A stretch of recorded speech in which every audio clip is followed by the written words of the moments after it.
Welcome back to Grim Advice with Gretta Myers. You've entered the Grimoire with 2 M's. Let's turn the page together. Hopefully we'll actually turn some pages this week, because last week the slate was short. Okay, the slate for this week. Today we're doing the 3 Sons of Fortune, then how 6 men got out in the world, then the wolf and the man, the wolf and the fox, and finally the fox and his cousin. Wonder if it's like a little, they're all the same story. Guess we'll find out. Okay, we're turning a page today. Whoop whoop. Okay, without further ado, the 3 Sons of Fortune. A father once called his 3 sons before him, and he gave to the first a rooster, to the second a scythe, to the third a cat. I am already aged, said he. My death is near, and I have wished to take thought for you before my end. Money I have not, and what I now give you seems of little worth, but all depends on your making a sensible use of it. Seek out a country where such things are still unknown, and your fortune is made. After the father's death, the eldest went away with his rooster, but wherever he came, the rooster was already known. In every town he saw from a long distance a rooster sitting upon the steeples and turning round with the wind, and in the villages he heard more than one crowing. No one would show any wonder at the creature, so that it did not look as if he would make his fortune by it. At last, however, it happened that he came to an island where the people knew nothing about roosters, and did not even understand how to divide their time. They certainly knew when it was morning or evening, but at night, if they did not sleep through it, not one of them knew how to find out the time. Look, said he, what a proud creature. It has a ruby-red crown upon its head, and wears spurs like a knight, and it calls you 3 times during the night at fixed hours, and when it calls for the last time, the sun soon rises. But if it crows by broad daylight, then take notice, for there will certainly be a change of weather. The people were well pleased. For a whole night they did not sleep, and listened with great delight as the rooster at 2, 4, and 6 o'clock loudly and clearly proclaimed the time. They asked if the creature were for sale, and how much he wanted for it. About as much gold as a donkey can carry, answered he. Ridiculously small price for such a precious creature, they cried unanimously, and willingly gave him what he had asked. When he came home with his wealth, his brothers were astonished, and the second said, Well, I will go forth and see whether I cannot get rid of my scythe as profitably. But it did not look as if he would, for laborers met him everywhere, and they had scythes upon their shoulders as well as he. At last, however, he chanced upon an island where the people knew nothing of scythes. When the corn was ripe there, they took cannon out of the fields and shot it down. Now this was rather an uncertain affair. Many shot right over it, others hit the ears instead of the stems, and shot them away, whereby much was lost, and besides all this, it made a terrible noise. So the man set to work and mowed it down so quietly and quickly that the people opened their mouths with astonishment. They agreed to give him what he wanted for the scythe, and he received a horse laden with as much gold as it could carry. And now the third brother wanted to take his cat to the right man. He fared just like the others, so long as he stayed on the mainland where there was nothing to be done. Every place had cats, and there were so many of them that newborn kittens were generally drowned in the ponds. At last he sailed over to an island, and it luckily happened that no cats had ever yet been seen there, and that the mice had got the upper hand of so much that they danced upon the tables and the benches, whether the master were at home or not. The people complained bitterly of the plague. The king himself in his palace did not know how to secure himself against them. Mice squeaked in every corner, and gnawed whatever they could lay hold of with their teeth. But now the cat began her chase, and soon cleared a couple of rooms, and the people begged the king to buy the wonderful beast for the country. The king willingly gave what was asked, which was a mule laden with gold and jewels, and the third brother came home with the greatest treasure of all. The cat made herself merry with the mice in the royal palace, and killed so many that they could not be counted. At last she grew warm with the work and thirsty, so she stood still, lifted up her head, and cried, Mew, mew.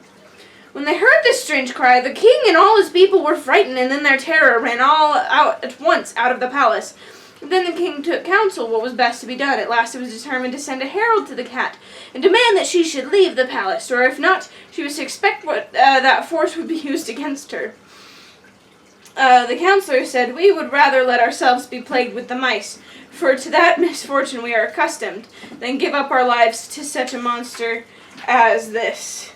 A noble youth, therefore, was sent to ask the cat whether she would peaceably quit the castle, but the cat, whose thirst had become still greater, merely answered, "Mew, mew." The youth understood her to say, "Most certainly not, most certainly not," and took this answer to the king. "Then," said the councillors, "she shall yield to force." Cannon were brought out, and the palace was soon in flames. When the fire reached the room where the cat was sitting, she sprang safely out the window. But the besiegers did not leave off until the whole palace was shot down to the ground.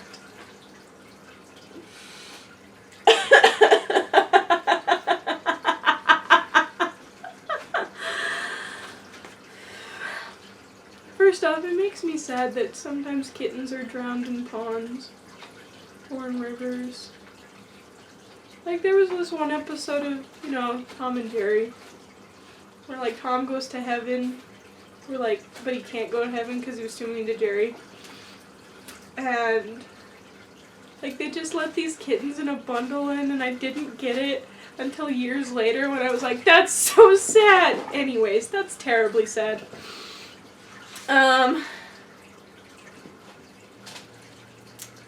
Okay. My thought, if I come up with another one, which I probably will, I'll work that in. My thought right now is introducing people to things and how you gotta be careful about it. Because in the first two brothers, it goes fabulously. They go to this island, and it's like, here, have this rooster that'll tell the time for you at night. And it's like, oh, what? Crazy. Okay, we'll do it. Hello. Let me start. And then the second brother's like, here's this one thing that will mean you don't have to shoot your corn to try and get it to be harvested without doing it by hand. Which, okay, both the oldest brother and the youngest brother had living animals. They're gonna die eventually. Like, so I feel like the second brother is just the best off. Okay. Then the last brother, it goes well. He gets, it's fabulous. But then the people are like, no. We're used to the mice. This cat, I don't know what's going on with this cat. So we're gonna leave it, we're gonna tear it apart. Pardon. So when you're introducing someone to something, whether it be a person or like a TV show or a book or just things, sometimes it goes really well and that's the person's new favorite thing and maybe they outstrip you in liking it. And then your best friend just left you for another best friend. No. And then, but sometimes they're like, yeah, this is cool, this is nice. And they're like, thanks. Sometimes, however, they like it for a bit, and then they're like,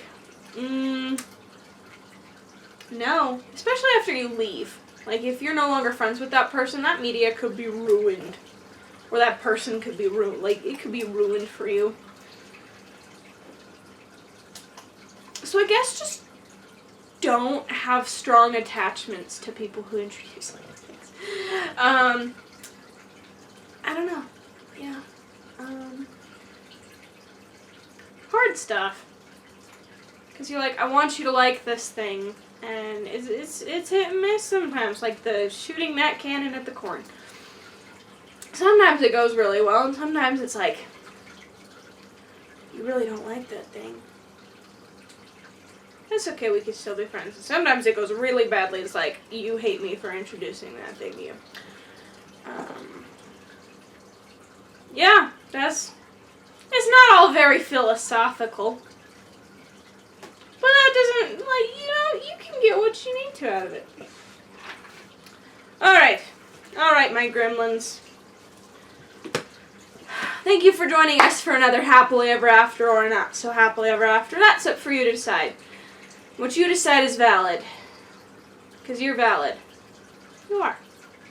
Either way, this is the end for this episode, so tune in later and we can hopefully turn more pages this week together.